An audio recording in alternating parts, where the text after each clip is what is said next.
은혜 받으신 하나님의 말씀은 야고보서 5장의 말씀입니다. 야고보서 5장 13절로 18절까지의 말씀. 야고보서 5장 13절로 18절.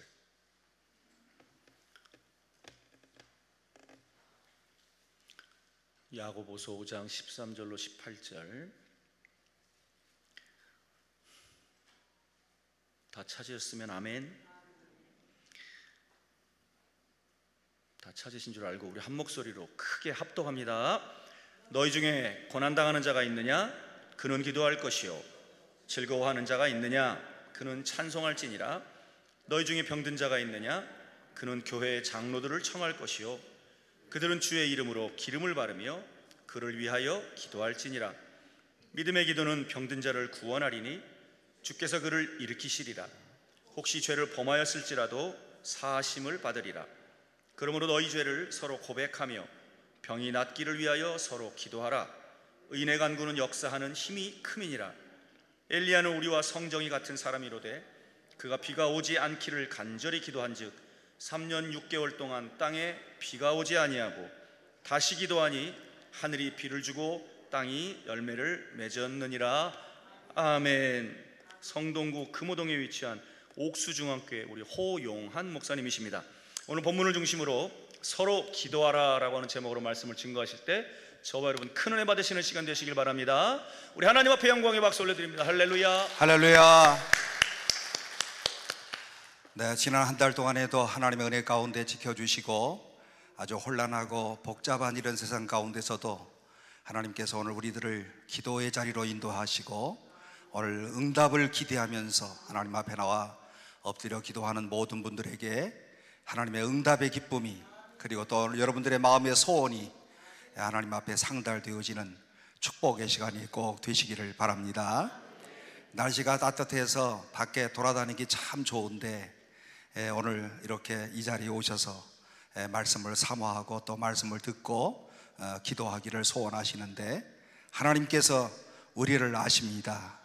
우리의 마음에 무슨 마음을 갖고 있는 것도 아시는데 하나님께서 꼭 들어주시기를 바라고, 세상이 다 망하는 것 같아도 하나님께서 7,000명의 사람들을 두셔서 그들로 하여금 역사를 이어가시는 하나님의 놀라운 섭리를 우리가 이 시간에 또 다시 한번 기억하고 오늘 그 하나님 앞에 찬양드리며 예배하는 이런 귀한 시간이 꼭 되시기를 바랍니다. 날씨가 엄청 더운 것 같아서 제가 양복 우쪽거리를 벗어야 될 것 같아요.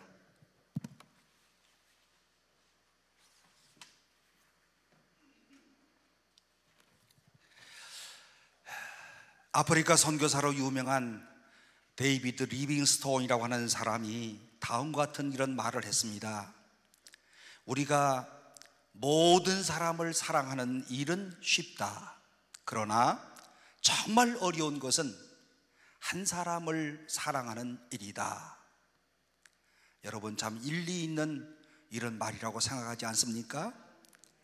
오늘 우리가 이 지구상에 살아가는 모든 사람을 나는 사랑합니다 라고 하는 말을 하는 것은 사실은 매우 추상적인 그런 고백이라고 할 수가 있는데, 그런데 정말 어려운 일이 있다고 한다면 내 곁에 있는 이웃 한 사람을 구체적으로 사랑하는 일, 오늘 이것은 참 어려운 일입니다.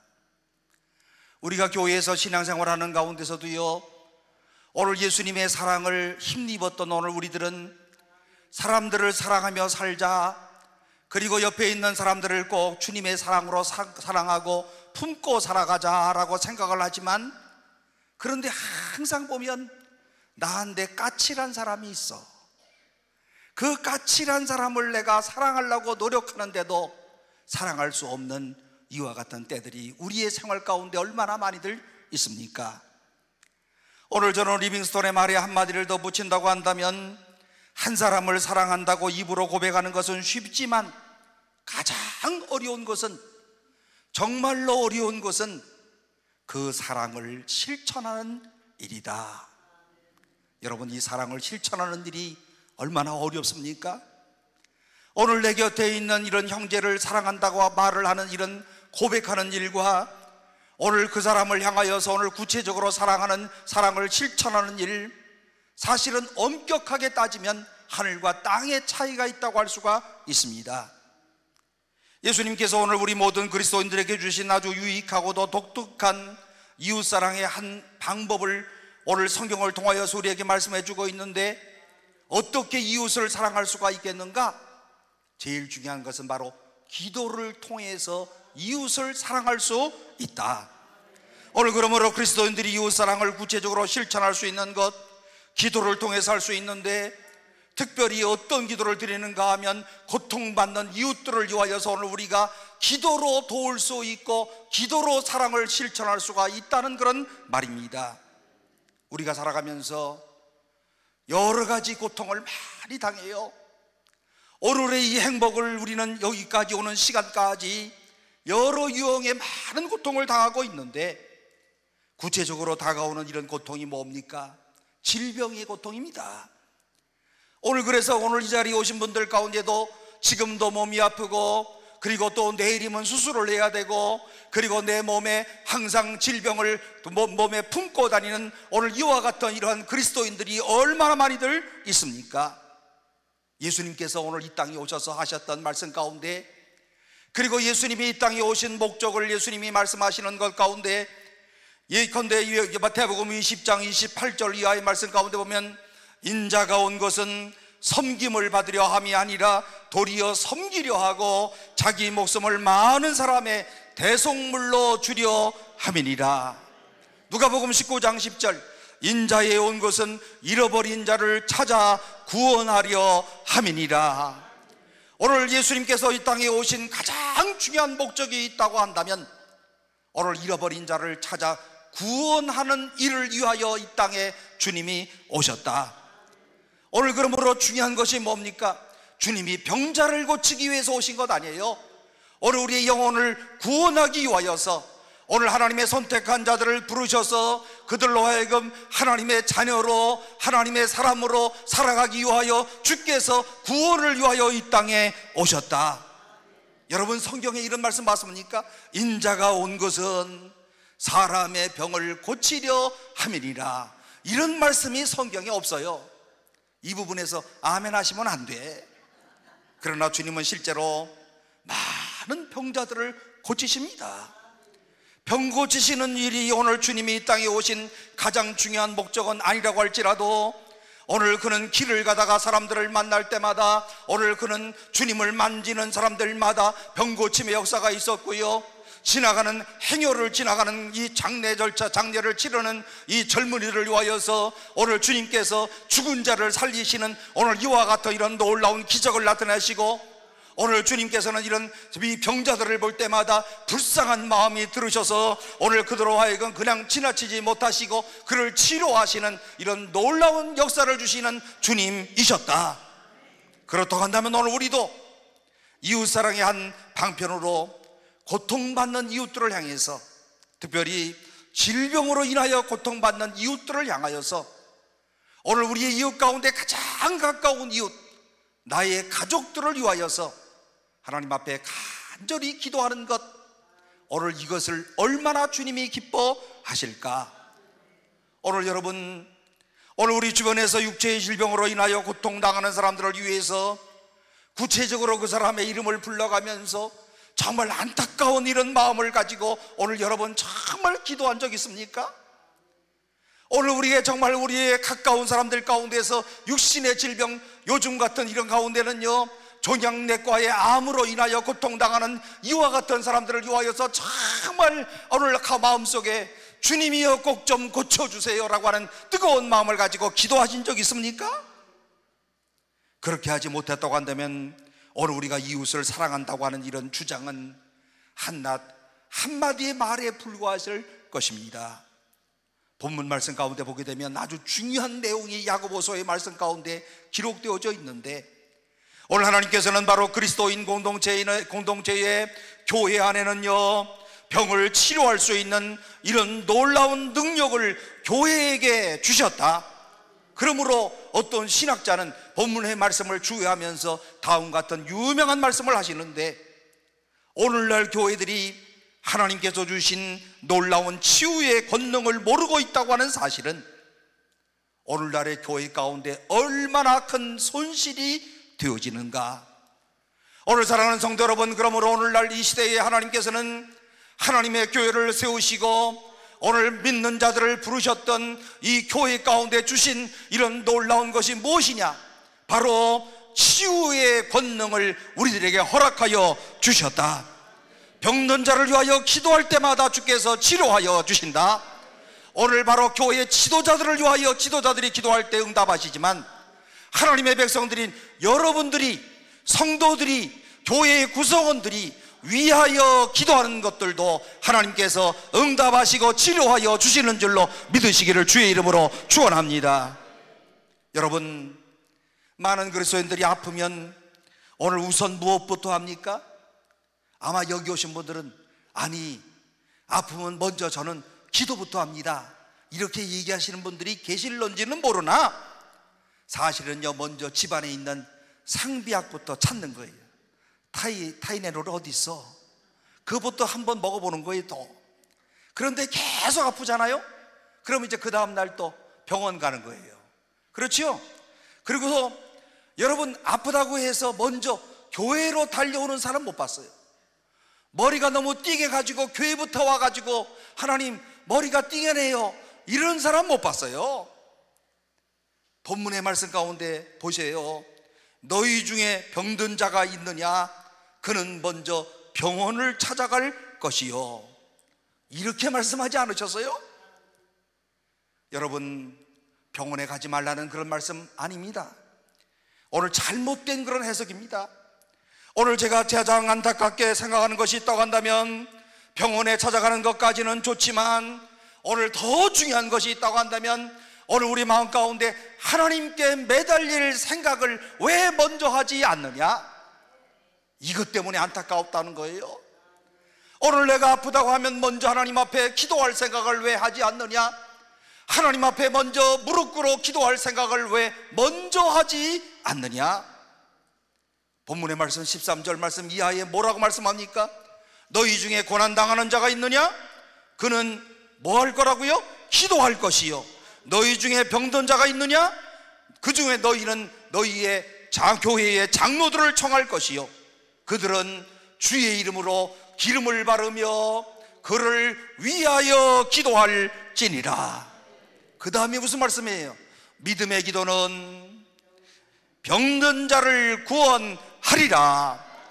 야고보서 5장의 이 말씀은 오늘 이 시대를 살아가는 21세기의 모든 성도들에게도 오늘 이 말씀을 확실한 하나님의 말씀이고 이 말씀 그대로 이루어질 줄로 믿습니다.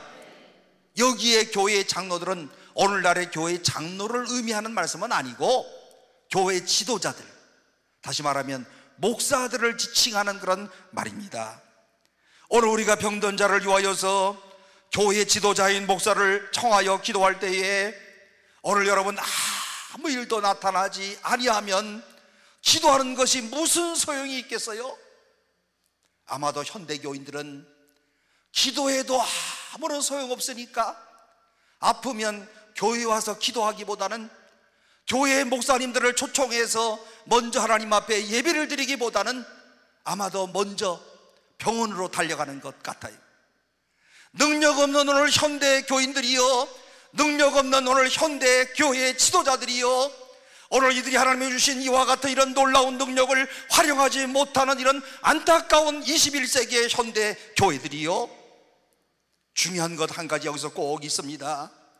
오늘 우리가 하나님의 이런 치유의 능력을 믿고 오늘 예수의 이름을 확실하게 의지하면서 오늘 이 시간에 병든 자를 위하여 나사렛 예수의 이름으로 기도하는 자들마다 치유의 능력이 있을 줄로 믿고 이 믿음으로 기도하시는 여러분들이 되시기를 주의 이름으로 축원합니다. 그러므로 오늘 우리가 먼저 육신의 질병으로 고통당하는 자들이 있으면 정말 우선적으로 해야 될 일은 먼저 하나님 앞에 안타까운 마음으로, 간절한 마음으로 중심의 마음을 실어서 하나님 앞에 간절히 기도할 때 하나님께서 역사하시는 놀라운 일을 체험하게 될 것이고 불가능을 가능케 하시는 하나님의 놀라운 역사를 오늘 우리 모두가 체험할 줄로 믿으시기를 바랍니다. 그리고 오늘 내가 아픈 사실을 먼저 교회에 알리는 것이 중요해요. 어떤 분들은 제가 목회를 하다 보니까 이런 분들이 계셔. 자기가 아파가지고 친한 친구에게는 내가 많이 아파 하면서도 뭐라고 그러냐면 절대로 목사님한테 말하지 마. 그런데 모든 사람들한테 다 그래. 절대로 목사님한테 말하지 마. 그래서 목사님은 그걸 모르고 지나요. 아니 목사가 냄새를 맡겠어요? 아니면 무슨 사인을 받겠어요? 그리고 그 다음이 문제야. 맨 마지막에 한 달쯤 지나면 아니 우리 목사님은 내가 아픈 것도 모르고 그냥 지나가. 아니 누가 얘기를 했어야 알지. 그래 안 그래요? 그러면 끝말은 안 해야 될 거 아니야. 말하지 말라며. 그래서 목사님이 몰랐잖아요. 몰랐는데 어떻게 안 왔다고 또 뭐라고 투덜거려.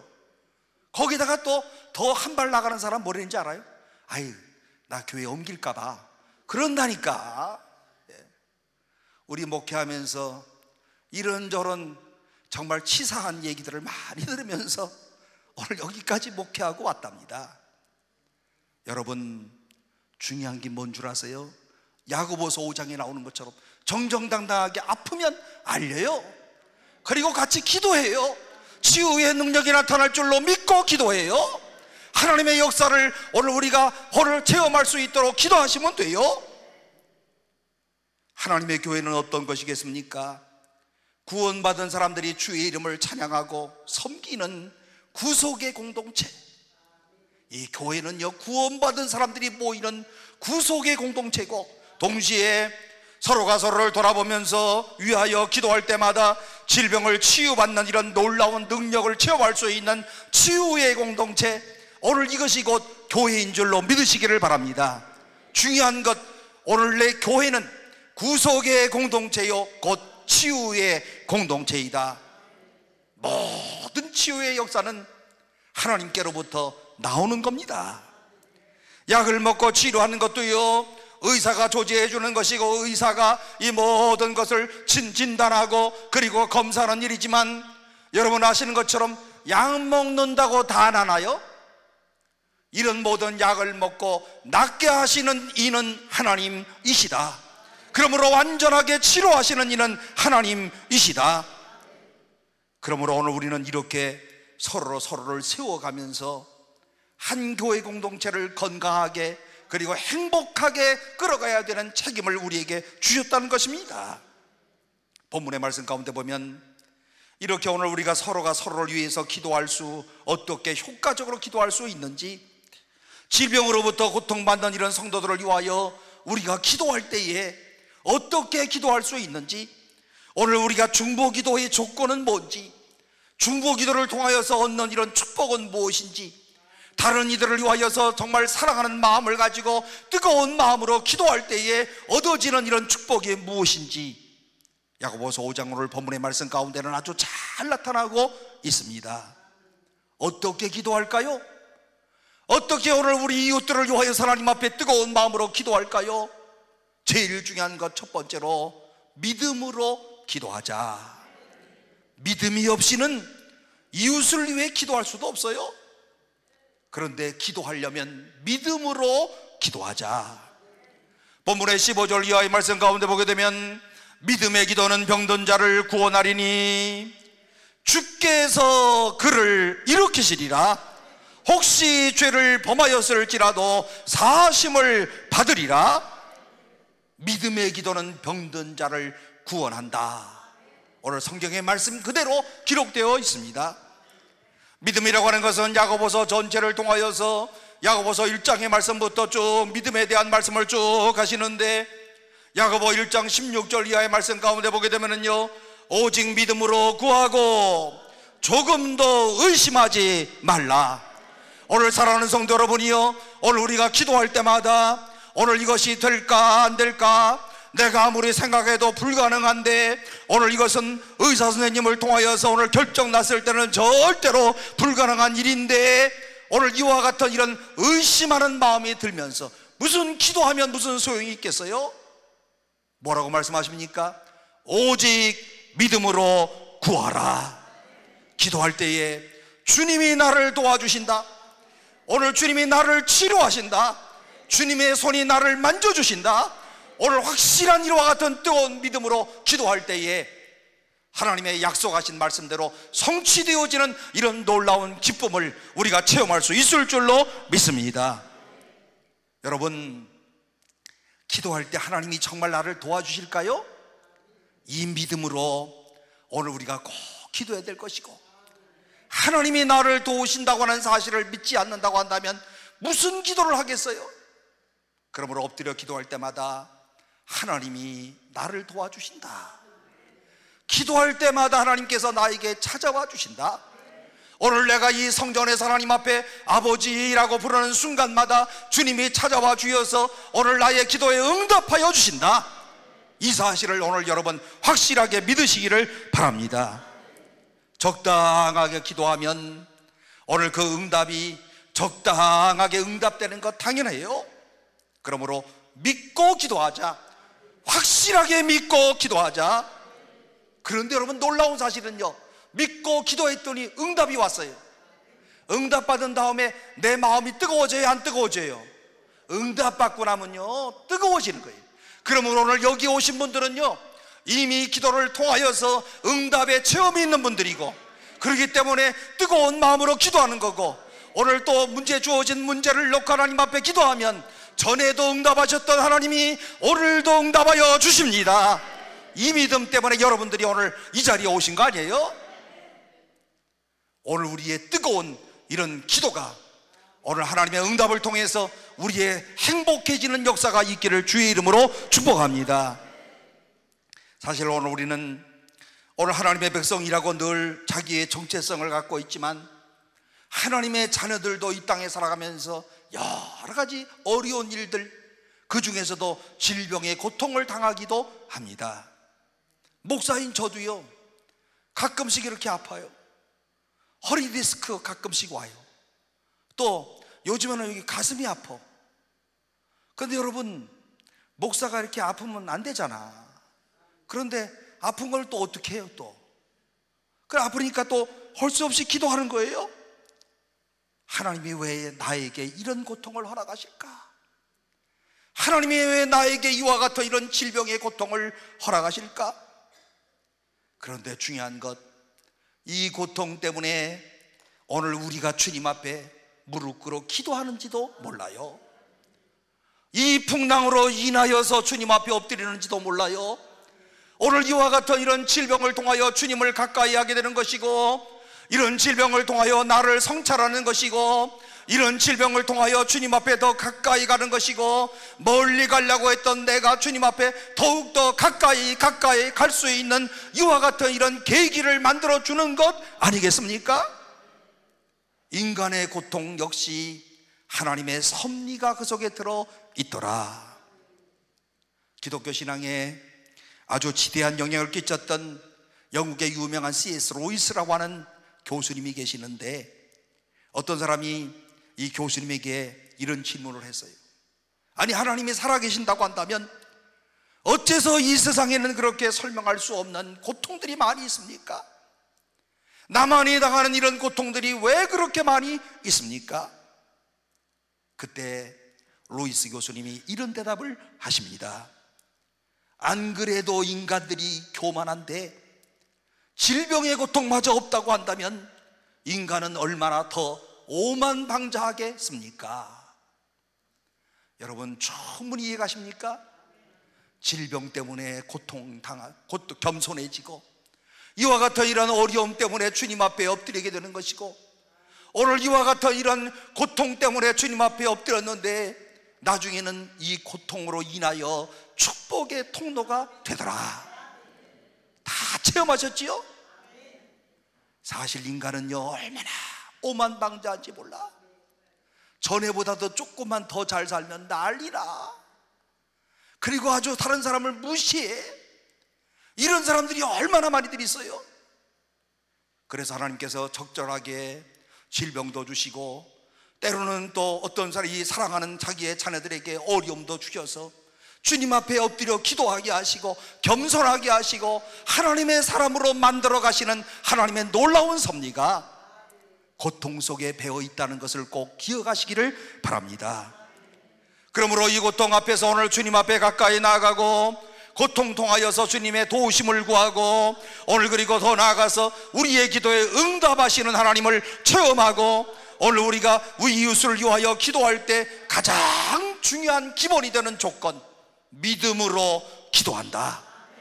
믿음은 중보기도의 조건이 되어지는 것이고 동시에 믿음은 축복의 통로가 되어지는 것이다. 왜냐하면 믿음으로 기도하면 꼭 응답받기 때문에. 오늘 사랑하는 성도 여러분, 오늘 이 자리에 강남 금식기도원이 존재하는 가장 중요한 이유는 목적이 기도하기 위해서예요. 다른 교회하고는 조금 다른 특성을 갖고 있는 이 금식기도원이, 그런데 기도하기 위하여서 오늘 특별히 나를 위하여 기도하고 나의 사랑하는 아들을 위하여 기도하고 내 사랑하는 딸을 위하여 기도하고 오늘 민족을 위하여 기도하는 모든 기도의 가장 전제 조건은 믿음으로 기도하자. 내가 믿는 하나님은 불가능을 가능케 하시는 하나님이신 줄로 믿습니다. 이런 믿음을 가지고 기도하시면서 오늘 이 자리에 오늘 여러분들의 기도가 하나님 앞에 응답되어지고 돌아가실 때에는 마음의 시원함과 응답의 기쁨이 넘치는 축복의 여러분들이 되시기를 주의 이름으로 축원합니다. 이렇게 오늘 우리가 믿음으로 기도하는데 두 번째는 서로 죄를 고백하며 기도하자. 오늘 죄의 고백을 통하여 얻을 수 있는 이런 놀라운 축복 가운데 하나는요, 오늘 날마다 나를 성찰하면서 하나님 앞에 하나님, 내가 이런 부분이 부족합니다, 내가 이런 죄를 졌습니다 하고 고백할 때마다 얻어지는 결과가 뭔 줄 아세요? 나도 모르는 사이에 거룩한 사람이 되어지는 거예요. 내 속에 있는 죄가 한 가지 한 가지 오늘 빠져나가기 시작하고 내 눈동자가 맑아지기를 시작하고 그야말로 내 심령 가운데 기쁨이 찾아오고 그리고 성화의 기쁨을 누리게 되는 것, 죄를 고백하면서 얻어지는 이런 결과요 축복인 것입니다. 본문 16절에 뭐라고 말씀합니까? 그러므로 너희 죄를 서로 고백하며 병이 낫기를 위하여 서로 기도하라. 의인의 간구는 역사하는 힘이 크니라. 서로 기도하라 라고 말씀하시기 전에 뭐라고 나옵니까? 너희 죄를 서로 고백하라. 죄를 고백하는 것을 먼저 강조하고 있습니다. 여러분, 모든 질병은 죄 때문에 생긴다. 맞아요? 틀려요? 여러분, 죄 때문에 생긴다라고 하는 말은 사실은요 안 맞는 말씀이에요. 만약에 죄 때문에 생긴다면 15절에 혹시 죄를 범하였을지라도 사하심을 받으리라. 이 구절 빼버려야 될 거예요. 혹시라고 하는 이런 단어가 사용된 것은 모든 질병은 반드시 죄 때문에 생기는 것은 아님을 강조하기 위해서 여기에 혹시라는 말을 쓰고 있는 겁니다. 그런데 간혹 죄 때문에 이런 질병에 걸릴 수도 있어요. 죄 때문에 징계의 대가로 이와 같은 이러한 내가 어려움을 당할 수도 있어요. 오늘 그러므로 이와 같은 이런 질병에 걸렸을 때마다 자기를 성찰하고 내가 하나님 앞에서 어떠한 사람이 되었는가, 오늘 내가 하나님 앞에서 오늘 나의 신앙의 나의 모습이 어떤 모습인가 성찰할 필요는 있어요. 혹시 나의 죄 때문에 하나님이 힐책하시는 것은 아니겠는가? 혹시 내가 이런 죄 때문에 하나님께서 나에게 이런 징계를 주시고 나로 하여금 연단케 하시는 하나님의 섭리가 있는 것은 아니겠는가? 누가 얘기하는 겁니까? 자기가 자기에게 자기를 살피면서. 그런데 어떤 분들은요 자기를 성찰하지 않고 남을 성찰하는 사람들이 많아. 특별히 권사님들이 아픈 사람들의 병원에 병문안 가가지고, 요즘엔 코로나 때문에 잘 가지도 못하지만, 그런데 혹시라도 병에서 이제 다 나음을 놓고 집에 들어오면, 권사님 이번에 많이 아프셨지? 무슨 죄를 져갖고 그렇게 아팠어? 그 죄를 빨리 회개해. 이 사람이 기분 좋을까요 안 좋을까요? 자기에 대한 성찰하는 것이지 남의 죄를 지적하라는 그런 말씀이 아니잖아요. 만약에 이런 사람들이 많은 교회들은요, 교회가 여러 상처를 입게 될 겁니다. 오늘 내가 죄로 인하여 이와 같은 이런 질병에 걸렸다고 한다면 내 자신을 먼저 성찰하고 내가 나에게 육신의 고통을 허락하신 하나님의 뜻이 뭔가, 이것을 생각해 보아야 된다는 말입니다. 오늘 그러나 우리가 병에 걸린 이웃들을 바라보면서 그들 모두가 무슨 죄를 지어 벌받는 것이다, 이렇게 생각하는 것은 절대로 올바른 태도가 아닙니다. 성경에 보면 이와 같은 이런 태도를 가진 사람이 있었는데요, 누가 그렇습니까? 욥의 세 친구가 그렇지 않습니까? 오늘 욥이 그야말로 오늘 어려운 일들을 당하는데요, 아내가 떠나가고 또 아들들을 잃어버리고 재산을 상실하고 이와 같은 이런 모든 상실의 고통을 당하는 이런 가운데서 친구들이 와서 인과응보의 법칙에 따라서 당신이 죄 때문에 이런 고통을 당하는 것 아니겠는가? 당신의 죄 때문에 오늘 이와 같은 이런 아들, 딸들이 다 죽는 것 아니겠는가? 이와 같은 이런 주장을 하는 것, 욥기서를 통하여 여러분 잘 보고 계시죠? 그러나 욥기의 결론이 뭡니까? 욥의 고통은 욥이 지은 죄 때문에 당하는 고통이 아니다. 그러므로 이렇게 결론 내릴 수 있어요. 하나님의 일은 사람이 변론할 수 없다. 아시겠습니까? 다른 사람에 대해서 이러쿵저러쿵 변론할 수 없다는 거예요. 그 깊은 하나님의 놀라운 섭리와 역사를 어떻게 사람이 오늘 이렇게 판정할 수가 있겠는가? 그러나 좀 전에 말씀드린 것처럼 자기 자신에 대해서는 엄격해야 돼요. 오늘 나의 자신의 죄는 철저하게 다스릴 줄 알아야 되지만 이웃을 정죄하는 일은 삼가야 될 것이고, 오늘 이웃이 고통당하는 것을 보고 하나님 앞에 벌받는 것이라고 쉽게 말하는 경우도 있는데, 오늘 이 사람들은 정말 큰일 날 사람들입니다. 이 기준은 꼭 본인에게만, 꼭 자기 스스로에게만 적용해야 됩니다. 오늘 자기 자신이 아픈 경우에는 내가 무슨 잘못을 했을까, 혼자 하나님 앞에서 자기를 잘 정찰하는 시간이 필요해요. 본문 말씀에 뭐라고 말씀합니까? 너희 죄를 서로 고백하라. 교회 전체가 고백해야 된다는 그런 뜻입니다.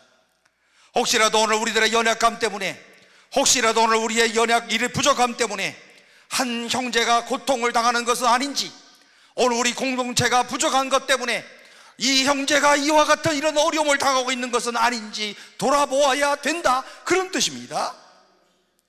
때때로 하나님께서는 교회 공동체를 흔들어 깨우기 위하여서 공동체 안에 한 형제 자매를 어려움을 주시는 그런 때도 있습니다. 우리는 이런 사실을 깨닫고 교회 내의 문제를 나의 문제로 알고, 오늘 저 형제의 문제를 나의 문제로 알고, 오늘 우리가 함께 죄를 고백하며 하나님 앞에 위하여 기도하는 일, 오늘 이것이 바로 이런 중보기도요, 이런 중보기도의 능력이 우리 가운데 나타나는 줄로 꼭 믿으시기를 바랍니다. 역대하 7장 14절 이하의 말씀 가운데 보면, 내 이름으로 일컫는 내 백성이 그들의 약한 길에서 떠나 스스로 낮추고 기도하여 내 얼굴을 찾으면 내가 하늘에서 듣고 그들의 죄를 사하고 그들의 땅을 고칠지라. 가장 중요한 게 뭔지 아십니까? 내가 하늘에서 듣는다. 우리의 기도를 하나님께서 들으신다는 사실을 믿으시기를 바랍니다. 내가 하늘에서 듣고 그들의 땅을 내가 고쳐주겠다. 그들의 땅을 치유하시겠다고 하는 말씀, 개인을 치료하시고 가정을 치료하시고 오늘 사회를 고쳐주시겠다. 너희들이 살고 있는 받는 땅도 내가 고쳐주겠다. 이스라엘 백성들이 악한 길에서 떠나 스스로 낮추고 기도하여 내 얼굴을 찾으면, 여러분 이 말씀이 얼마나 중요한 말씀입니까? 너희가 진심으로 회개하고 오늘 너희가 진심으로 겸손하게 하나님 앞에 하나님의 이름을 찾으면 내가 하늘에서 들어주겠다. 오늘 여기 오신 분들은 최소한도 하나님의 살아계신 존재 자체를 믿는 사람인 줄로 믿어요. 신앙의 전제 조건 아니에요? 하나님은 살아계신다, 하나님은 존재하신다, 그 하나님이 하늘에서 나의 기도를 응답하여 주신다, 그리고 그 땅을 고쳐 주신다. 사랑하는 성도 여러분, 오늘 우리 모두가 하나님 앞에 기도하면서 스스로 겸비하여 오늘 주님 앞에 엎드려 간구하는 오늘 사랑하는 모든 성도들이 꼭 되시기를 바랍니다. 오늘 우리의 죄를 이렇게 고백하며 오늘 하나님 앞에 기도할 때마다 하나님께서 응답하시는 하나님, 그런데 오늘 우리가 이와 같은 이웃들을 위하여 기도할 때에 또 필요한 것이 있다고 한다면 간절히 기도하는 것. 오늘 본문에서도요, 간절이라는 말이 나옵니까 안 나옵니까? 본문 17절에 엘리야는 우리와 성정이 같은 사람이로되 그가 비가 오지 않기를 간절히 기도한즉. 여러분, 야고보의 중보기도의 예로 엘리야의 기도를 예로 들고 있는데, 엘리야가 어떤 사람이라고요? 우리와 성정이 같은 사람이다. 우리와 똑같다는 거예요. 이쁜 것을 느끼고 미운 것을 느끼고, 그리고 또 잘생긴 것을 느끼고 못생긴 것 느끼고 다 느낀다는 거예요. 마음속으로 표현 안 해서 그렇지 여러분들도 느껴요 안 느껴요? 예? 느끼시죠? 아마 저도 이렇게 설교를 하니까 여러분들이 오늘 목사님 참 얼굴이 까마잡잡한데 옥수동 어디서 왔대? 속으로 다 느끼고 있을 거예요 지금, 그죠? 다 느껴요. 엘리야도 우리와 성정이 같은 사람이로되 오늘 우리와 똑같은 그런 오늘 지정의를 가지고 있는 이와 같은 이런 사람이었다. 동시에 엘리야도 우리처럼 실수할 수도 있고, 우리처럼 게으름을 피울 수도 있고, 우리처럼 연약해질 수도 있고, 우리처럼 아플 수도 있고, 오늘 나처럼 또 참을성 없을 수도 있고, 오늘 이와 같은 이런 엘리야가 기도로 닫힌 하늘의 문을 열 수 있다고 한다면 우리도 엘리야처럼 하늘의 문을 열 수 있는 것 아니겠는가? 오늘 여러분들도 하늘의 문을 열 수 있는 엘리야와 같은 사람임을 꼭 확인하면서 오늘 이 시간에 오늘 하나님 앞에 정말 오늘 나의 믿음을 고백하는 성도들이 되시기를 주의 이름으로 축원합니다. 그런데 엘리야의 기도가 하나님 앞에 상달될 수 있었던 이유가 뭡니까? 오늘 우리와 조금 다른 점이 있어요. 17절에서 그가 하나님 앞에 간절히 기도했다. 여러분들도 간절히 기도하세요? 아니면 습관적으로만 기도하세요? 어떻게 기도해요 도대체? 예? 그냥 기도한다는 말만 하시는 분들이 너무 많아. 카톡 같은 데 보면은요 맨날 기도한대. 근데 나한테 기도한다고 카톡 오는 사람들, 내가 정말 진짜 기도하나? 이런 의심이 들어. 여러분들, 요즘에 교인들이요 죄를 제일 많이 짓는 게 그 기도한다는 거짓말하는 기도. 그거 제일 많이 거짓말해. 내가 당신을 위해서 기도합니다. 아프다 그러면 기도할게. 뭘 기도해? 기도하기는. 기도도 안 하지만 한다 하더라도 오늘 정말 엘리야처럼 간절하게 기도하느냐? 오늘 여러분들 오늘 이 자리에 나오셔서 기도할 때마다 정말 간절하게 엘리야처럼 기도하시기를 바랍니다. 간절하게 기도할 때 하늘의 문을 열기도 하고 하늘의 문을 닫기도 하는 놀라운 역사가 있을 줄로 믿습니다. 우리 기도 가운데 아무리 생각해도 부족한 것이 있다고 한다면 간절히가 부족해요. 간절히 기도하지를 못해요. 거의 습관적으로 기도해요. 간절한 기도란 도대체 무엇이겠습니까? 오늘 엘리야의 기도 생활을 연구해보면 엘리야가 간절히 기도했다는 것을 오늘 어떤 의미를 갖고 있는지를 알 수 있는데요, 엘리야가 간절히 기도했다는 것은요 악수하면서 기도했다는 것도 아니고 소리 빽빽 질러가면서 기도했다는 것도 아니고, 오늘 사실 이 엘리야가 어떻게 기도하는 것이 간절히 기도했다는 의미일까? 여기에 제일 신학적 성경적 의미는 간절히 기도했다고 하는 말은 계속적으로 꾸준하게 한 번만 하고 끝나는 것이 아니라 응답받을 때까지 기도했다. 이게 간절이라고 하는 말의 가장 중요한 의미가 이 속에 담겨져 있습니다. 마음의 중심을 실어서 간절히 기도한다. 사랑하는 성도 여러분, 오늘 우리의 모든 자녀들을 위하여 기도하는 것도 간절하게 기도하시기를 바랍니다. 언젠가는 하나님이 응답하실 것이다. 포기하지 말고 꾸준하게 기도하시기를 바랍니다. 언젠가는 하나님께서 응답하실 것입니다. 어떤 분들은 이렇게 말을 합니다. 하나님의 자녀니까 하나님이 책임져 주시겠지요. 엄청나게 믿음 좋은 척 하는데, 그러면서 기도하지 않는데, 간절하게 기도하는 것은 지속적으로, 규칙적으로, 꾸준하게 포기하지 말고 기도하는 일. 엘리야를 보세요. 이 엘리야는요, 간절하게 기도했다고 하는데 응답받을 때까지 계속해서 기도하는데요, 우리의 기도가 요술방망이처럼 기도할 때마다 즉각적으로 응답되면 얼마나 좋겠어요? 저도 목회를 하면서 하나님 앞에 기도하는 것이 있는데 늘 이런 기도를 해요. 하나님, 아픈 사람들을 위해서 제가 기도할 때마다 그 자리에서 하나님의 기적을 보여주셔서 즉각 낫게 해주세요. 근데 이렇게만 되면 얼마나 좋겠는가마는 그리하지 아니하시더라고. 그래서 할 수 없이라도 꾸준하게 기도하는 거예요. 안 그래요? 오늘 엘리야 같은, 우리와 성정이 같은, 그리고 정말 이스라엘 이 구약시대의 선지자의 대표라고 하는 이와 같은 이런 엘리야가 기도하는데도요, 단번에 기도 응답이 안 오더라고요.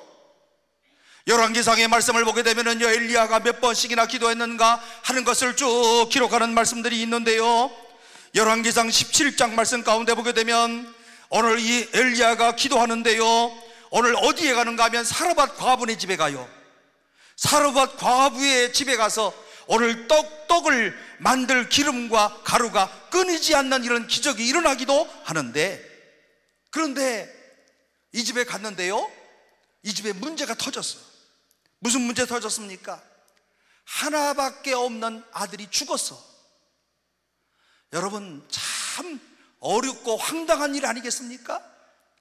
사르밧 과부가 오늘 그야말로 이 엘리야 선지자를 잘 대접해가지고요, 그야말로 가난한 이 사람이 오늘 떡을 만들어서 정말 지극정성으로 오늘 하나님의 사람 엘리야를 대접했는데, 엘리야가 오고 난 다음에 일이 터졌는데 아들이 죽었어.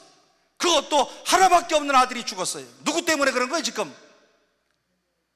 이 사르밧 과부는 엘리야 때문에 그렇다는 거예요 지금.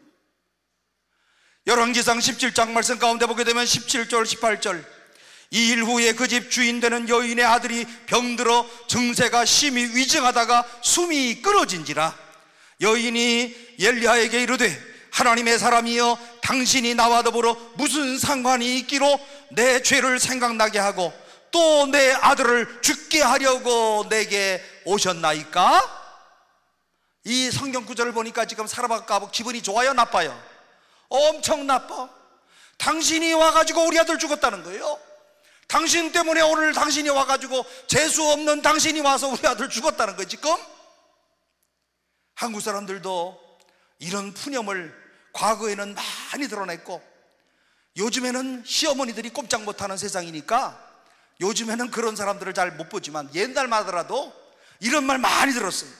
갑자기 고통스러운 일, 가정에 어려운 일을 당하면 며느리가 잘못 들어와서 그렇다는 거야. 그런 말 들었어요, 안 들었어요? 요즘에 시어머니들 그랬다가는 시어머니 큰일 나. 시어머니 되기를 포기한 사람이에요 그 사람들은. 시어머니는 어떻게 하고 계셔야 돼요? 시어머니들 어떻게 계셔야 돼?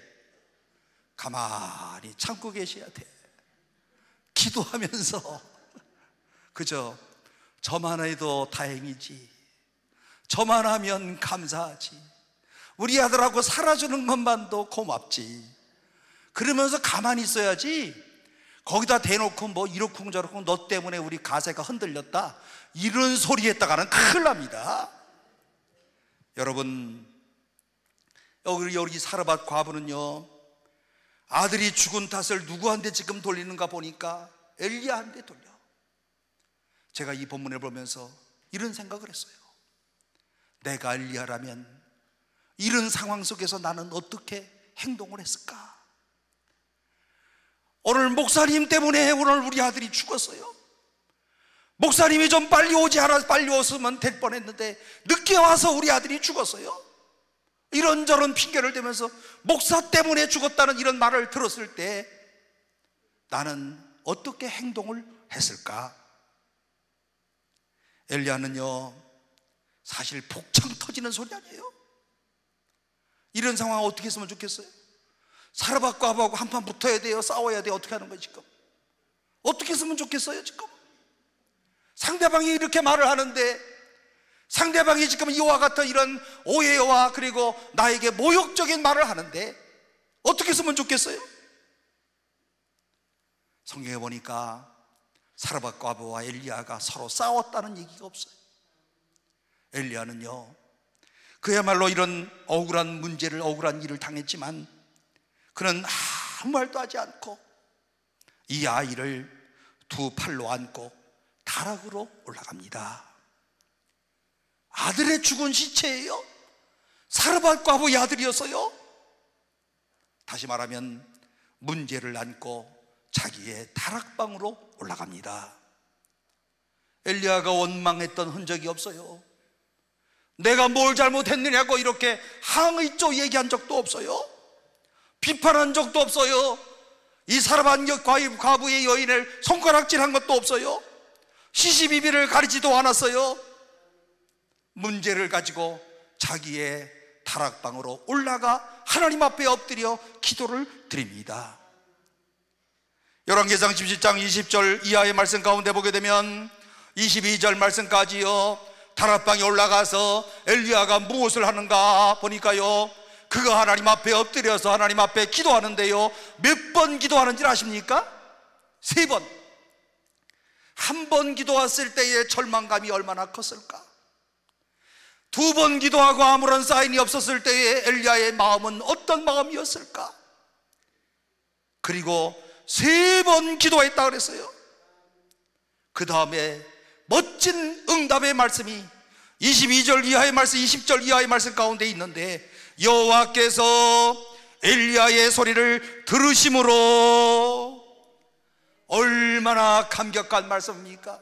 여호와께서 엘리야의 소리를 들으심으로 3번 기도했더니 여호와께서 엘리야의 소리를 들으셨다.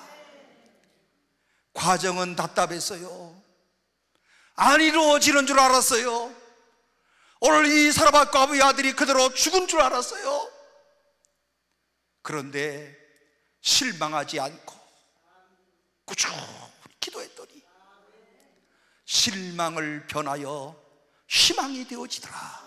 여호와께서 오늘 엘리야의 소리를 들으심으로 이 아이의 혼이 몸으로 돌아오고 살아난지라. 성경의 묘미는 바로 여기에 있습니다. 3번씩이나 간절히 기도했더니 하나님께서 엘리야의 소리를 들으시고 결국은 엘리야의 기도에 응답하셔서 죽은 아이가 살아나는 이런 놀라운 축복의 역사가 있었다. 그러므로 얼마만큼 기도할까요?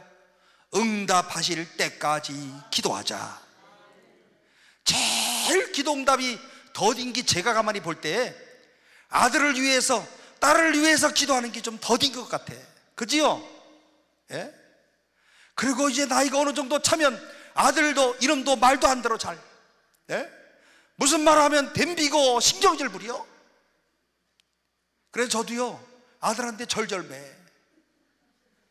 한편 가만히 혼자 생각하면 치사하기 그지없어요. 그래야 안 그래요? 예? 그리고 특별히 신앙적인 얘기를 하면 신경질 부려 이놈이. 예? 아유, 나도 신경질이 나는데 참는 거 지금. 예? 옛날에는 야, 교회 잘 나와 이렇게 말했는데 지금은 교회 잘 나와 주시겠습니까? 그래야 될 판이야 지금요. 예? 신앙생활 잘 해 주시겠습니까? 이래야 돼. 이런저런 여러 가지 어려움들이 있지만 마음속에 중요한 것이 무엇인가 하면 자식을 위해서 끊임없이 쉬지 말고 기도하자. 오늘 엘리야의 말씀을 듣는다고 한다면 간절히 기도하자, 지속적으로 기도하자.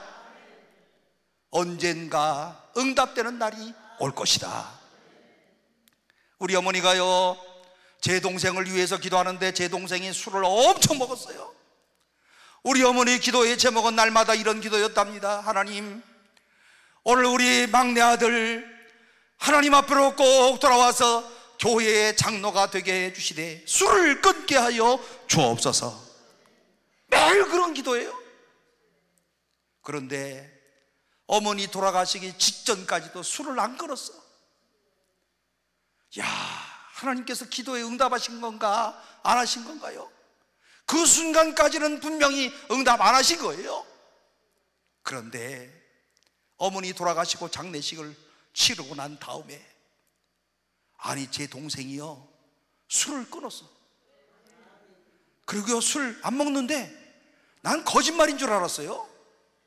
그러더니 신앙생활도 잘한대. 그러더니 5년쯤 지난 다음에 자기 장로 취임한대. 장로장 집한대. 누구의 기도입니까? 어머니의 끊임없는 기도. 아쉬움이 남는 것은 살아계실 때 좀 그렇게 하지, 살았을 때 그러면 얼마나 좋았을까. 그러나 중요한 것이 뭡니까? 우리의 기도는, 어머니의 기도는 꼭 응답되더라. 희망을 잃지 말고 낙심하지 말고 기도하시기를 바랍니다. 나의 기도는 내가 죽어서라도 자식들을 위한 이런 축복의 기도가 응답되는 줄로 믿으시기를 바랍니다. 꼭 응답되세요. 제가 체험을 했다니까요. 엘리야의 기도는 모습은 변함이 없어요. 아시다시피 열왕기상 18장 말씀 가운데 보면 그 유명한 갈멜산에서의 바알과 아세라 하신 이 850명과 대결을 벌이잖아요. 누가 참신인가 여기에 대한 이런 대결을 벌이는데요, 오늘 이 일 후에 엘리야는요 3년간의 이런 가뭄을 끝내고 오늘 비를 내려달라고 하나님 앞에 간절히 기도하는데, 열왕기상 18장 42절 43절 말씀 가운데 보면 엘리야가 갈멜산 꼭대기로 올라가서 땅에 꿇어 엎드려 그 얼굴을 무릎 사이에 넣고 그 사환에게 이르되 올라가 바다편을 바라보라. 그가 올라가 바라보고 고하되 아무것도 없나이다. 이르되 몇 번까지? 7번까지 다시 가라. 무슨 말이에요? 실망하지 않고 응답이 올 때까지 기도했다. 우리가 아시는 것처럼 한 번 기도하고 비가 올 조그마한 증세가 보인다든지 징조가 보이면 얼마나 좋겠어요. 6번만 기도하면 그냥 징조가 봐서 비가 막 내리려고 하는 찰나가 보이면 얼마나 좋겠어요. 그런데 오늘 사환이 뭐라고 말한다고요? 아무런 응답의 징조가 없습니다. 7번까지 기도하라. 엘리야는 갈멜산에 엎드려서 하나님 앞에 간절히 기도했습니다. 이스라엘 땅에 단비를 내려 주옵소서 간절히 기도합니다. 그리고 사환이 내려가서 아무런 징조가 없다고 하는 소리까지 듣습니다. 6번까지는 아무런 징조가 없었어요. 사랑하는 성도 여러분, 오늘 여러분들은 한 번, 2번 기도하다가 징조가 없으면 포기하는 것 아닙니까? 인간적인 방법으로 문제를 해결하려고 동분서주만 하고 있는 것 아닙니까? 엘리야는 우리와 성정이 같은 사람이로되 오늘 그는 포기하지 않고 간절히 기도했다. 특별히 오늘 강남 금식기도원에 오늘 여기에 꼭 오셔서 기도하시는 여러분, 오늘 여기에서 여러분들이 간절히 기도하시면서 여기저기에서 나 응답받아서, 나도 응답받아서, 나도 치료받아서, 나도 여기 와서 응답받았어. 그러면 이 강남 금식기도는 어떻게 될 것 같아요? 나도 한번 가볼까? 나도 한번 또 가볼까? 나도 지금 죽게 됐잖아. 강남 금식기도원에 가서 나도 한번 기도해봐야지. 와서 기도하면, 간절히 기도하면 이 앞에 증인들이 다 있어요. 나는 이렇게 응답을 받았습니다. 나는 이렇게 하나님의 응답을 받았습니다. 당신도 기도하면 응답받을 것입니다. 조건이 뭡니까? 간절히, 포기하지 않고 간절히 사랑하는 성도 여러분, 엘리야의 간절한 이런 기도는 3년간 가뭄으로 고생하던 이스라엘 땅에 단비를 내리는 결과를 가져옵니다. 단비가 내렸을 때 얼마나 기쁨이 넘쳤겠어요? 먼지만 부석부석 나던 이와 같은 이런 땅에 하늘의 문이 열리고 단비를 내렸을 때에 오늘 이스라엘 모든 백성들의 이런 감격과 기쁨은 오죽했겠습니까? 즉각적인 응답이 없다고 포기하지 않고 실망하지 않고 계속해서 하나님 앞에 기도하는 엘리야. 여러분들도 꼭 오늘 21세기의 엘리야들이 되시기를 주의 이름으로 축복합니다. 하나님을 계속적으로 신뢰했다는 것, 하나님의 응답이 없어도 절대로 실망하지 않고 주님이 하실 거야, 주님이 도와주실 거야, 주님이 나를 축복해 주실 거야, 이 믿음을 가지고 살아가는 사람이 그리스도입니다. 그리고 오늘 나도 모르는 사이에 세월의 흐름과 함께 늙어지는 것 아닙니까? 그 다음에는 어디 가는 겁니까? 나는 확실히 천국행 열차를 타고 하나님의 나라에 도착하는 거예요. 제가 가만히 인생을 보니까 우리의 인생이 그런 것 같아요. 그때그때마다 어려운 일 가운데 기도하고 해결되면 감사하다고 하고, 그리고서 이제는 다 어려움이 없겠지 했는데 또 생기고 또 기도하고 1년이 지나고 2년이 지나고 3년이 지나고 10년이 지나고 어느 사이에 조금만 있으면 제가 70살이 되잖아. 예? 나이가 꽤 먹었죠? 예. 저도 이제 몇 년 있으면 70살이 돼. 이제 이렇게 해서 내 목회 인생은 끝나는구나. 요즘 이렇게 생각을 하고 있답니다. 중요한 것은 오늘 우리의 모든 기도의 제목들을 가지고 하나님 앞에 기도하는 거예요. 그때그때 응답하고 또 기쁨을 얻고 또 다시 한번 또 어려운 기도 제목을 얻고 또 기도하고. 엘리야는 우리와 성정이 같은 사람이었습니다. 그가 간절히 기도하여서 하늘에 비를 내린 것처럼 오늘 우리도 간절히 기도하면 오늘 이 땅의 역사를 바꾸어 놓을 수 있는 줄로 믿습니다. 우리의 기도로 이웃을 살릴 수 있음을 꼭 믿으시기를 바랍니다.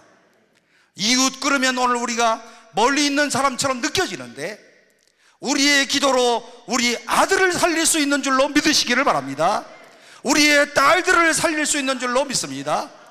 이사야서의 말씀처럼 여호와의 영광이 임하면 하나님 여호와를 멀리 떠났던 아들들이 돌아오고, 그리고 또 딸들이 주의 품에 안기는 놀라운 역사가 있을 터인데, 여호와의 영광이 임하는 그 순간이 꾸준히 간절히 기도하는 기도의 열매가 되어지더라. 그러므로 여호와의 영광이 여러분들의 가정마다 충만하게 임하시기를 바랍니다. 웨슬리 듀웰이라고 하는 사람은 기도로 세계를 움직이라고 하는 책 가운데서 하나님은 중보 기도를 통하여 세계를 통치하신다, 아주 의미 있는 이런 말씀입니다. 요한 웨슬리는 이렇게 얘기를 했습니다. 하나님은 우리 기도의 삶으로 제한을 받으신다. 이것도 굉장히 의미가 있습니다. 하나님께서 오늘 우리의 기도를 통해서 세계를 통치하시기로 작정하셨다고 한다면 그분은 우리가 기도하기 전까지 아무것도 하실 수가 없게 된다는 뜻이지요. 하나님은 우리의 기도를 통하여 우리의 세계 역사를 통치하신다. 내 기도를 통하여 우리의 가정의 모든 일들을 통치하여 주신다. 기도하는 사람이 살아있다면 오늘 여러분들의 가정에 하나님의 축복이 임할 것입니다.